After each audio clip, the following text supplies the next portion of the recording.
Hello, welcome back. So today we'll be looking into the respiratory system examination. The remaining part which we haven't covered in the last session. So could be called as the respiratory system examination part 2.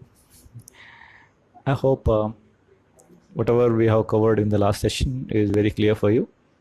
And the video which I have shared from the YouTube, you might have watched it, and things would have been cleared. If not, please watch it say many times so that you will become accustomed with it, and it will be easy for you to know the theory first, and then obviously the practical, when practical comes, the theory will help you a lot. So we will see on percussion the examination of the respiratory system. So there are some rules for percussion. It is very simple that this test has been identified or came into effect from the barrels which contains wine or such other alcoholic beverages, so which used to be stored in wooden containers earlier, wooden drums. So to know that how much quantity of liquid is there, you just need to tap on the wooden surface or the wall of the drum. Then as you tap on different areas, you will come to know that there is some sound change, and by that you will come to know that this much quantity of liquid or the alcoholic beverage is there in that container. So the same logic we have incorporated in the examination of the human being. So wherein on the respiratory system, this is how we will do it. So this percussion is almost same for each systems of examination. So for example, you take the GIT, there also it's same. So this is some cardinal rule how it is being done on humans. So what you need to do is that you place your middle finger of the left hand, that we call as the pleximeter of the examiner, firmly over the chest wall, over the intercostal space, so that the other fingers, so the other remaining 4 fingers, don't touch the chest wall. Then strike with the right hand, that is, then strike the center of the middle phalanx of the pleximeter finger with the tip of the middle finger of the right hand. So left hand you have kept on the patient, and the right hand you'll be using to tap. So the finger should be moved immediately after the striking action in tapping movement. The percussion finger is bent to make its terminal phalanx right angle. That should be angle of 90 degree, so that it strikes the other finger perpendicularly. So I will show the picture in the next slide. So the percussion movement should be sudden and should be originating from the wrist, not from the elbow. So always percuss the opposite side of the chest on the equivalent position and compare with notes on the other side. So once you examine on the particular area of the left side, then immediately the same area on the right side should be compared with. So that also I will show in the next picture. So I hope the things are very clear here. So this is the 90 degree angle, and the movement always comes from the wrist, and this left middle finger is being kept in the intercostal space, and the remaining finger should not touch the patient's body. So these are the simplest rules for percussion examination, and whenever this middle finger is kept on the patient's body, please see that you are keeping it in the intercostal space, and then compare it the same area onto the, say, left to the right or right to the left. Okay, and sitting position is the best for percussion. Supine position is not desirable because of the alteration of percussion note by the underlying structure in which the patient lies. So That's why while percussing the patient, it is better you plan to do it on the sitting position. For anterior percussion, that is anterior chest wall, the patient should sit erect with hands by his side. And for posterior percussion, the patient should bend his head forward to keep his hands over the shoulder. This position keeps the two scapula away so that more lung field is available for percussion. And for lateral percussion, that is lateral chest wall, the patient should sit with his hand held over his head. Okay, so these are the different positions for examination of the chest wall for percussion. And the areas of percussion, say anterior chest wall, clavicle, you can go for direct percussion. Percussion is to be done within the middle 1/3 of the clavicle. Then we have got the supraclavicular region. It's a band of resonance 5 to 7 centimeter size over the supraclavicular fossa. So that area you can find a resonance band. And medially, scalenus muscle of the neck. Laterally, we have got this acromion process of the scapula. Anteriorly, we have got the clavicle, and posteriorly trapezius. So this is about the band of above the supraclavicular region. So these are the boundary. Okay. And the percussion is done by standing behind the patient, and resonance of the lung apices is assessed. Okay, so if it is hyperresonance, then you can say that it is emphysema. Impaired resonance, it could be because of the pulmonary TB. In the infraclavicular region, so second to sixth intercostal space. This is the clavicle. So 1/3 is being examined for percussion, and you have got a supraclavicular fossa. So there also you can go for the examination. And then you have got the infraclavicular area. So there, second to sixth intercostal space. So however, the percussion note cannot be compared due to relative cardiac dullness on the left side. Okay, so you have got this heart. So that being the reason where you will find a dull note. So that for that the reason you can't compare it with the other side on the infraclavicular region. Okay, so 1, 2, 2. So this being the name with the different locations for percussion. And the same areas can also be used for auscultation. For auscultation also, percussion also, you need to compare the same areas on the right as well as the left. Coming to the lateral chest wall, percuss from the 4th to 8th intercostal in the mid-axillary line. So imaginary line which passes through the axilla in the mid area, mid-axillary line it's being called, and there you need to percuss from 4th to 8th.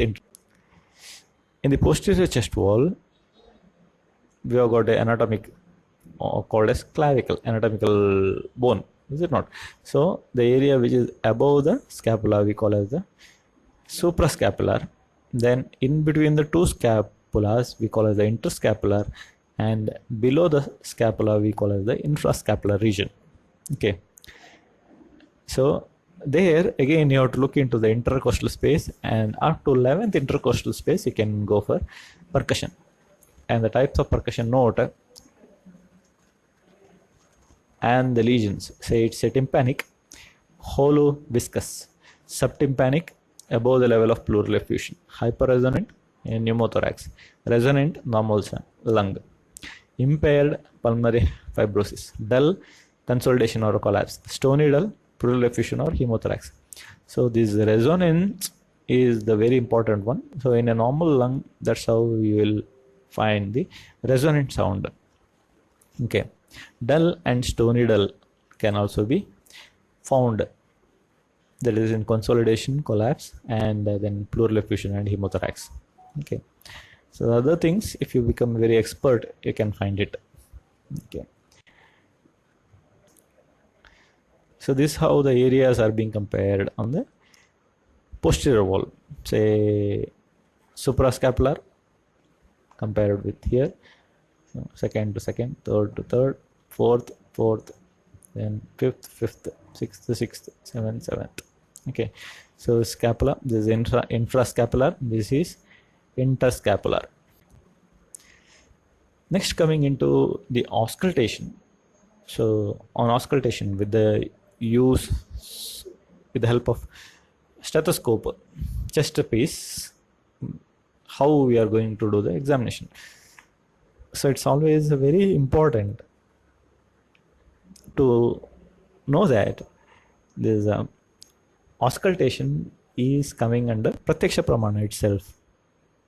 Okay, so wherein we will be doing the Shabda Pariksha, right? So, and even the doctor is identified with the help of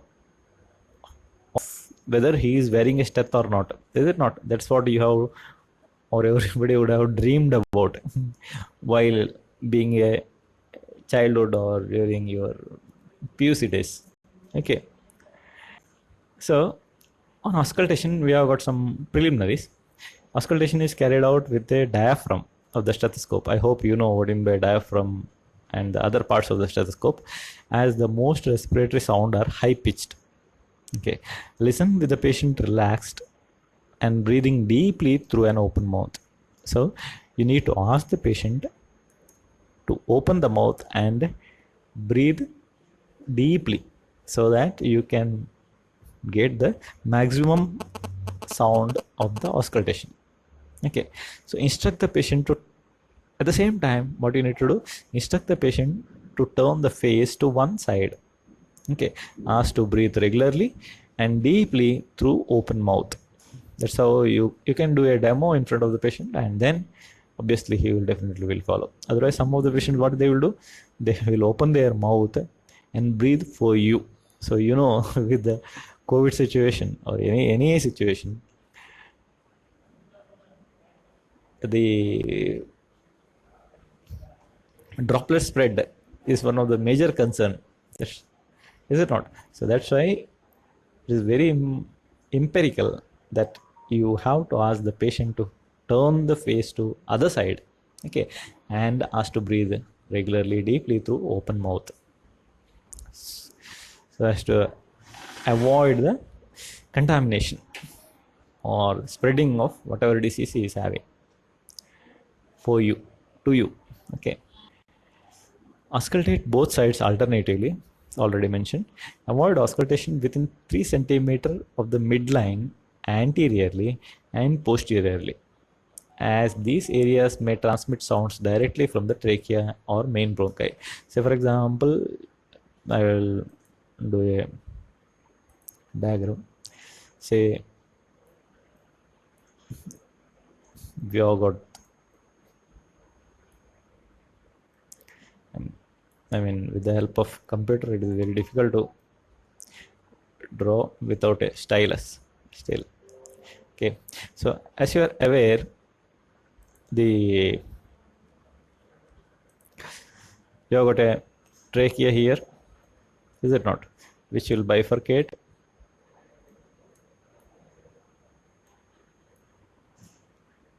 Okay, and then we have got a lung, right?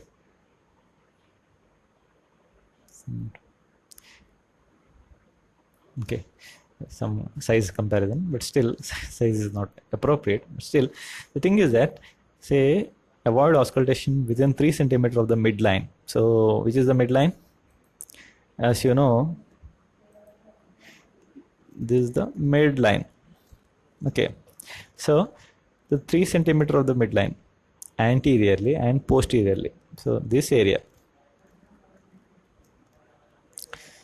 because as they may transmit the sounds directly from the trachea or the main bronchi. So you have got the trachea, which divides into the main bronchus, then again it will divide into secondary, then tertiary, then at last it will end up with the alveoli, is it not? So this is a, I mean, colloquially speaking, this is a broader pipe. This will become a smaller pipe, then again smaller, and at last end it with the alveoli. Okay, so what will happen when the air passes, because he is doing the deep breathing, when the air passes through these trachea or the bronchi, so that sound will be transmitted if you are auscultating here.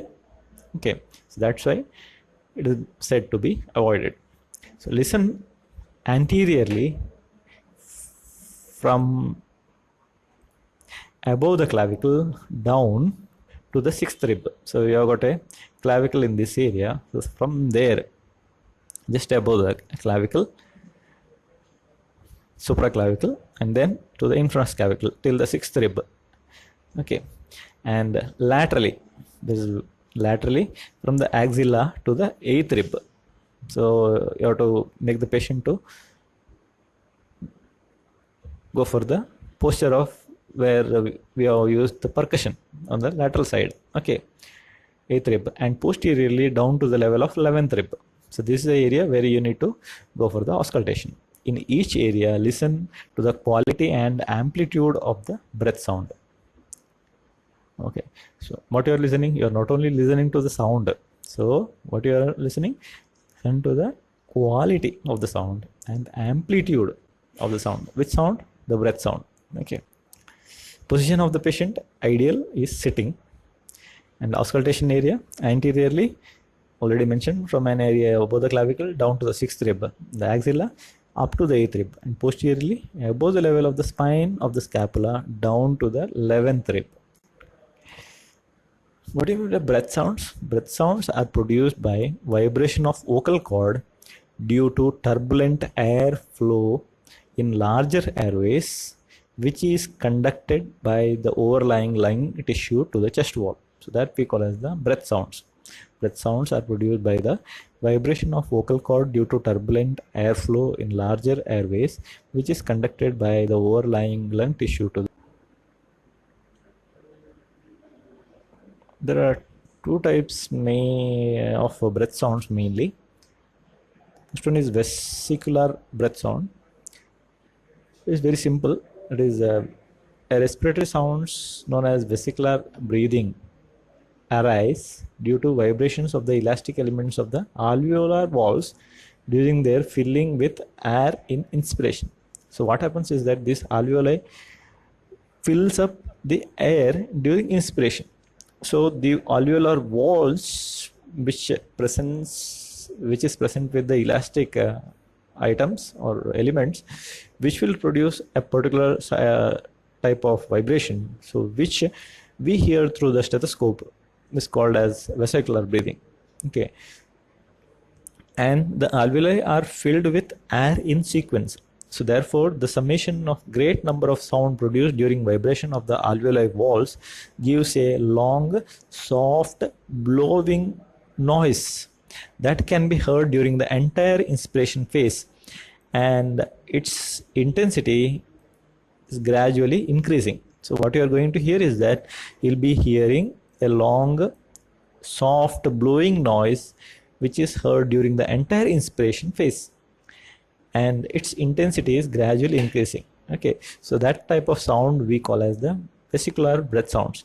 So all the breath sounds, the links for all the breath sounds I'll be sharing at the end of this presentation, so you can click it and you can use it to hear the different sounds. Okay, so normally the normal vesicular breathing is better heard over the anterior surface of the chest, below the second rib, laterally to the parasternal line. So through the sternum we have got imaginary line which we call as the parasternal line, and below the second rib, okay, just lateral to the parasternal line, where you can hear the vesicular breathing on a normal course, and also in the axillary regions below the scapular angle, that is at points where the largest masses of pulmonary tissue are located.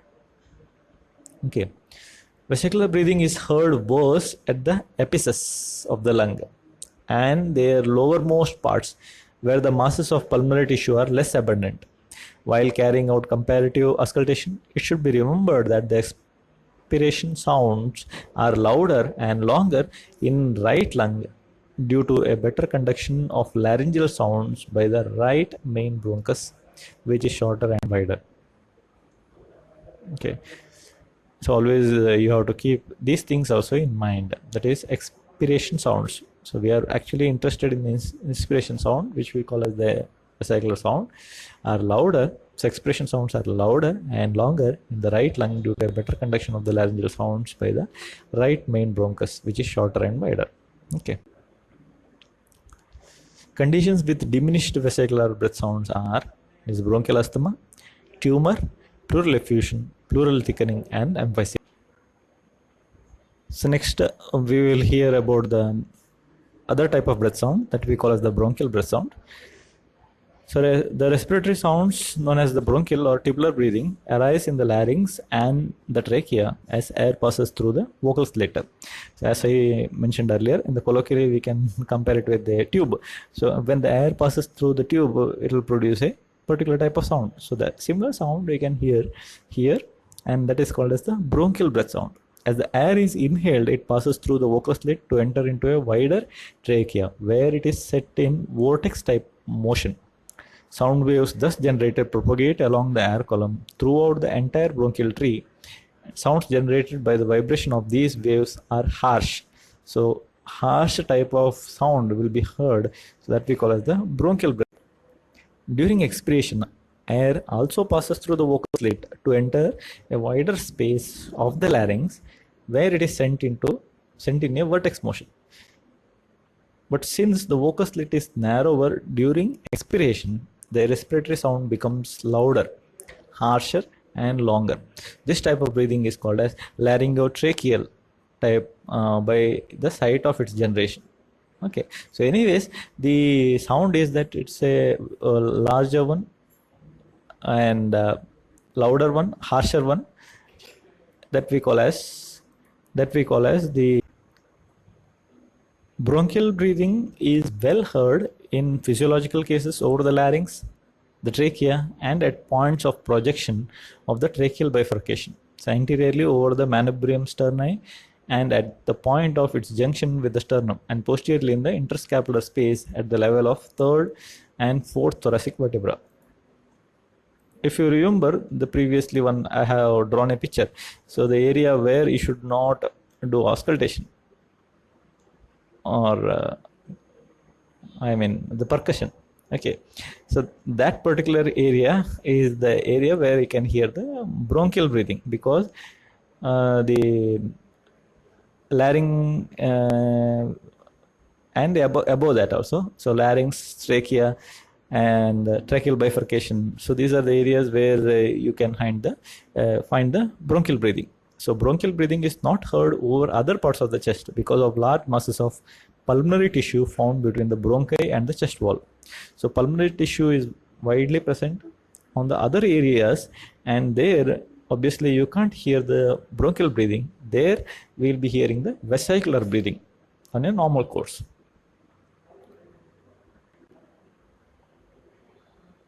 We have got other types of bronchial breathing that is mainly commonly found in disease conditions. Tubular breathing, that is they are high pitched and present in pneumonic consolidation, collapse of lung. Okay, then we have got something called as cavernous breathing.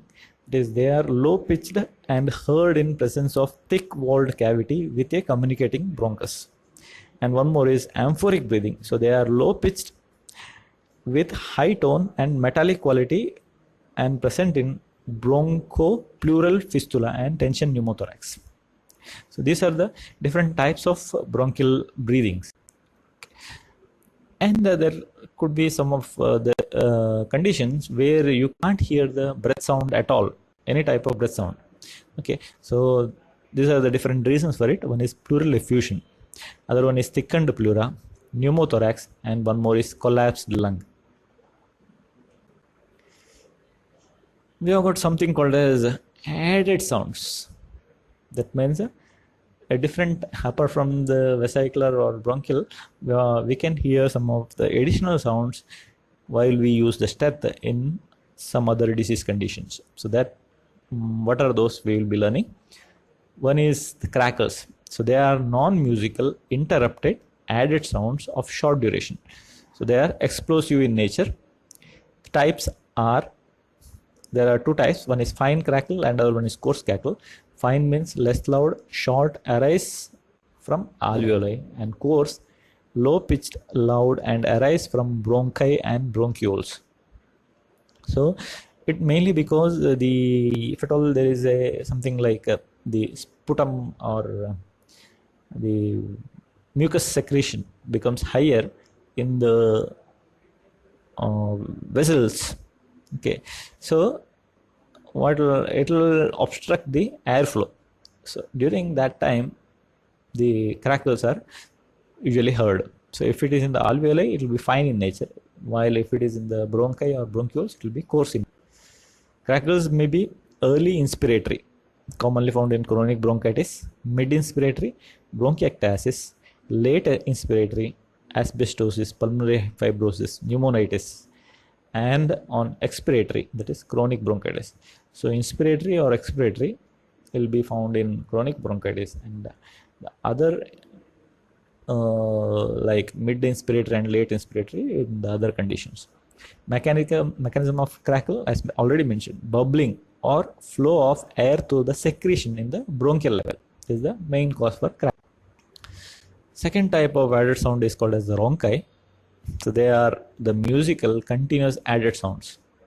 Okay, they may be low pitched arising from large airways, high pitched if arising from the small airways. So large airways, that means large pipes, okay, colloquially, and rising from small airways, even the smaller tertiary bronchioles or even in the alveolar regions. Okay, examples are tumors in foreign body, bronchial asthma, emphysema. So bronchial asthma is one of the common reason where you can find these type of bronchitis. Okay, so commonly seen even in the, and the last is wheeze. That is, wheezing is a high-pitched whistling sound made while breathing. Most commonly, wheezing occurs during breathing out, that is expiration, but it can sometimes be related to breathing, that is on inspiration also. So commonly wheezing occurs on expiration. Results from narrowing of the airways and typically indicates some difficulty in breathing. The narrowing of the airways can be caused by inflammation from the asthma, one of the commonest reasons, or in any case of infections, one more reason, and in allergic reactions, that's also very much common, or by a physical obstruction such as a tumor or foreign object that's been inhaled.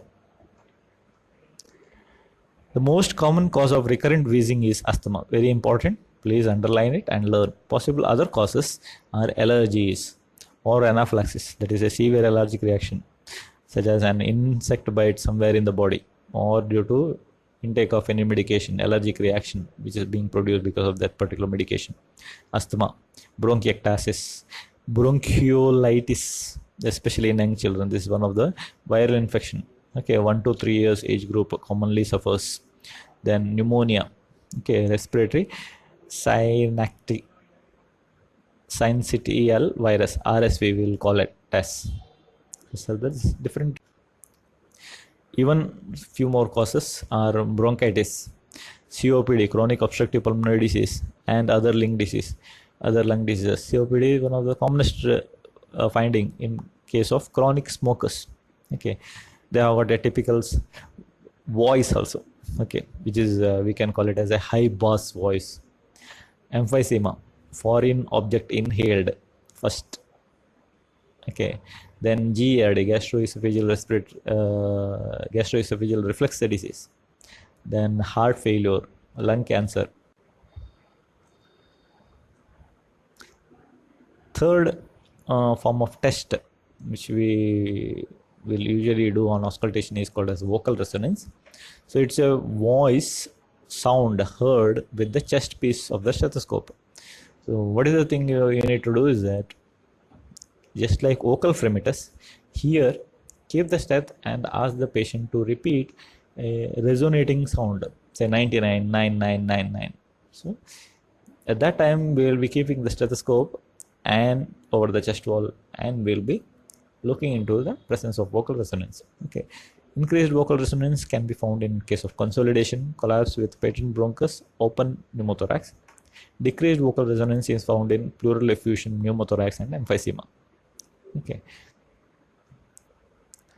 Then one more is ageophony. That is, a voice may sound nasal or bleeding, heard over the level of pleural effusion, or in some cases over an area of consolidation. Next one is pleural rub.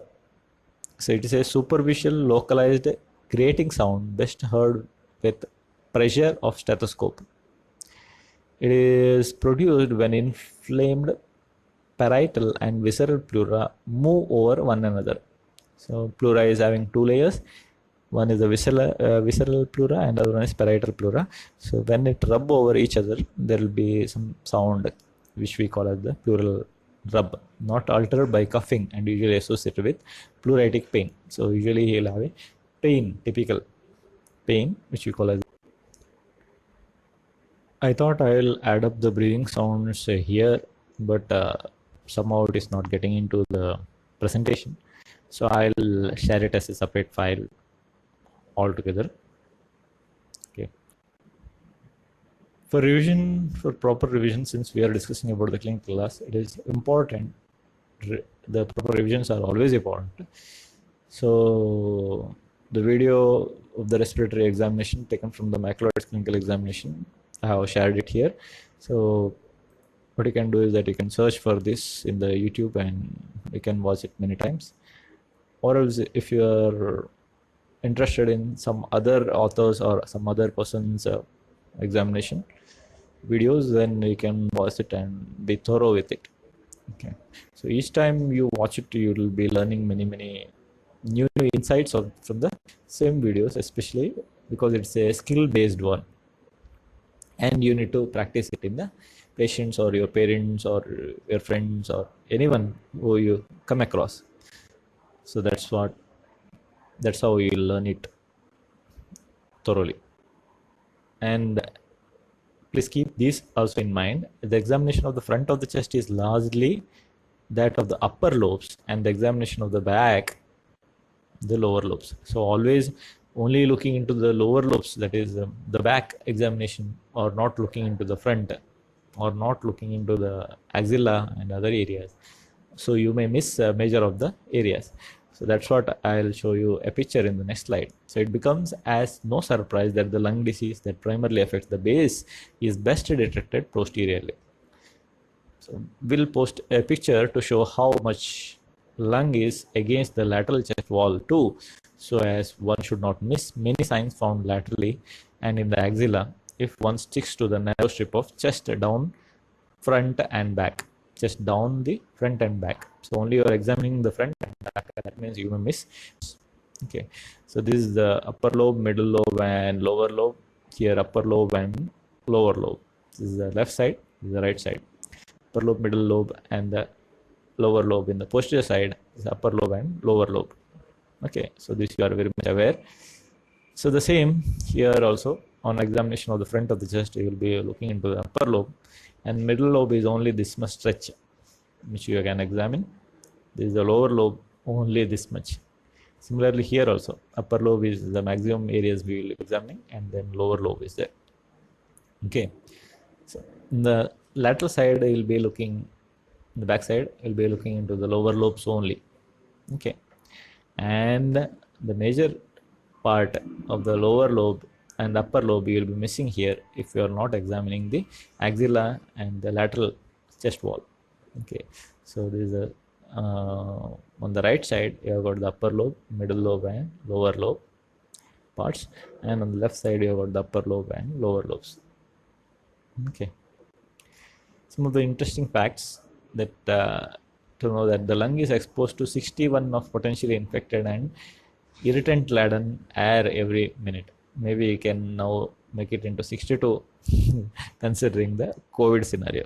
Okay, but there is a numerous defense mechanism for survival, some of which are nose humidifies, warms and filters the air and contains lymphocytes of the B series.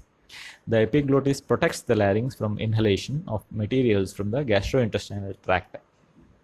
Okay, so what will happen? Sometimes we'll inhale the items from the gastrointestinal tract, is it not? While especially on eructation, etc.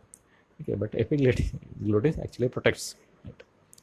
And the cuff reflex is both protective and a clearing mechanism.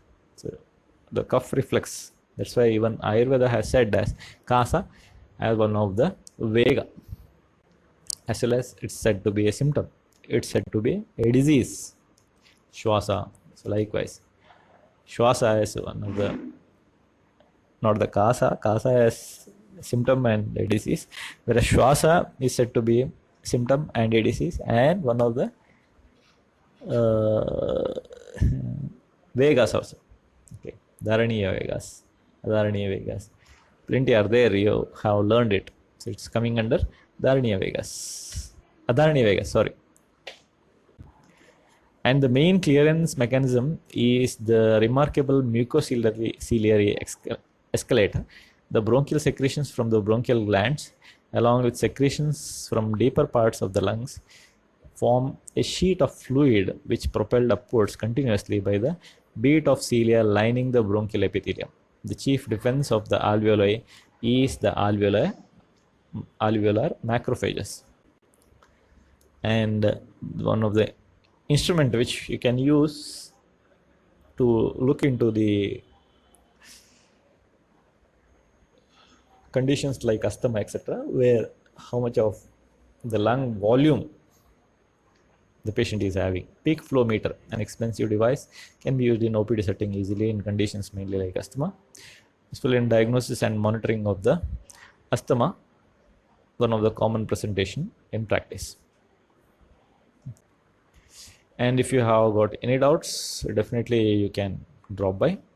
I hope with this we will come into the short session about the respiratory system. Thank you.